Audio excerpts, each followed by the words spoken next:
రుతురకాలకి స్వాగతం. దేశవ్యాప్తంగా ఉన్న వాతావరణ పరిస్థితులను చూసినట్లయితే అస్సాం, మేఘాలయలో ఈదురుగాలులు వీస్తున్నాయి. రాజస్థాన్, గుజరాత్, మహారాష్ట్ర, మధ్యప్రదేశ్ లో వేడిగాలుల పరిస్థితి కొనసాగుతోంది. మధ్యప్రదేశ్లోని ఖర్గోన్లో 45 డిగ్రీల అధిక ఉష్ణోగ్రత రికార్డవుతోంది. రాగల 24 గంటల్లో వాయువ్య, తూర్పు భారత రాష్ట్రాల్లో ఉష్ణోగ్రతలు 2 నుంచి 3 డిగ్రీల వరకు పెరగొచ్చు. ఇక తెలంగాణ విషయానికి వస్తే రాష్ట్రంలో వాతావరణం పొడిగా ఉంటూ పగటి ఉష్ణోగ్రతలు సాధారణం కంటే 3 నుంచి 5 డిగ్రీలు ఎక్కువగా నమోదవుతున్నాయి. ఆదిలాబాద్, మహబూబ్ నగర్, నిజామాబాద్ లో అధిక ఉష్ణోగ్రతలు రికార్డవుతున్నాయి. హైదరాబాద్ లో ఉష్ణోగ్రత 39 డిగ్రీలుగా ఉంది. రానున్న 24 గంటల్లో రాష్ట్రమంతటా వాతావరణం పొడిగా ఉంటూ వేడిగాలుల వాతావరణం కొనసాగొచ్చు. ఇక ప్రధాన పట్టణాల్లో ఆదివారం ఉష్ణోగ్రతలు ఈ విధంగా ఉండొచ్చు. హైదరాబాద్ లో అత్యధిక ఉష్ణోగ్రత 39 డిగ్రీలు, అత్యల్ప ఉష్ణోగ్రత 24 డిగ్రీలుగా ఉంటూ వాతావరణం పొడిగా ఉంటుంది.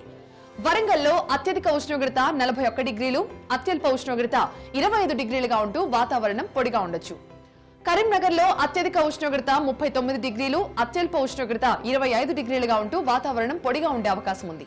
ఖమ్మంలో అత్యధిక ఉష్ణోగ్రత 41 డిగ్రీలు, అత్యల్ప ఉష్ణోగ్రత 25 డిగ్రీలుగా ఉంటూ వాతావరణం పొడిగా ఉంటుంది. తెలంగాణ విషయానికి వస్తే శనివారం నిజామాబాద్ లో 41 డిగ్రీల అధిక ఉష్ణోగ్రత నమోదైంది. మిగతా ప్రాంతాల్లో అధిక ఉష్ణోగ్రతలు ఈ విధంగా ఉన్నాయి. మహబూబ్ నగర్ 41, నిజామాబాద్ 41, ఆదిలాబాద్ 41, రామగుండం 40, భద్రాచలంలో 40 డిగ్రీల సెల్సియస్ గా నమోదయ్యాయి. ఆంధ్రప్రదేశ్ విషయానికి వస్తే రాయలసీమలో ఉష్ణోగ్రతలు సాధారణం కంటే 4-5 డిగ్రీలు ఎక్కువగా నమోదవుతూ వేడిగాలులు వీస్తున్నాయి. అనంతపూర్, కడప, కర్నూలు, నంద్యాల, తిరుపతిలో హీట్ వేవ్స్ కొనసాగుతున్నాయి.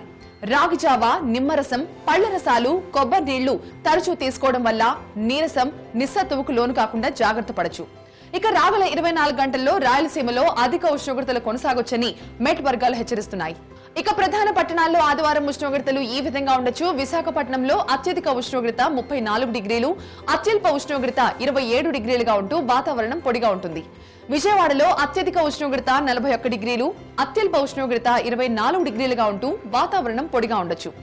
కర్నూలులో అత్యధిక ఉష్ణోగ్రత 41 డిగ్రీలు, అత్యల్ప ఉష్ణోగ్రత 26 డిగ్రీలుగా ఉంటూ వాతావరణం పొడిగా ఉండే అవకాశం ఉంది. తిరుపతిలో అత్యధిక ఉష్ణోగ్రత 41 డిగ్రీలు, అత్యల్ప ఉష్ణోగ్రత 22 డిగ్రీలుగా ఉంటూ వాతావరణం పొడిగా ఉండొచ్చు. ఆంధ్రప్రదేశ్ విషయానికి వస్తే శనివారం కర్నూలులో 42 డిగ్రీల అధిక ఉష్ణోగ్రత నమోదైంది. మిగతా ప్రాంతాల్లో అధిక ఉష్ణోగ్రతలు ఈ విధంగా ఉన్నాయి. అనంతపూర్ 41, కర్నూలు 42, కాకినాడ 36, బాపట్ల 34, నెల్లూరులో 37 డిగ్రీల సెల్సియస్ గా నమోదైంది. రాగల 5 రోజుల్లో హైదరాబాద్ లో వాతావరణం ఈ విధంగా ఉంటుంది. ఇవి ఇప్పటి వరకు ఉన్న వాతావరణ పరిస్థితులు. లైవ్ న్యూస్ కోసం చూస్తూనే ఉండండి టీవీ 9.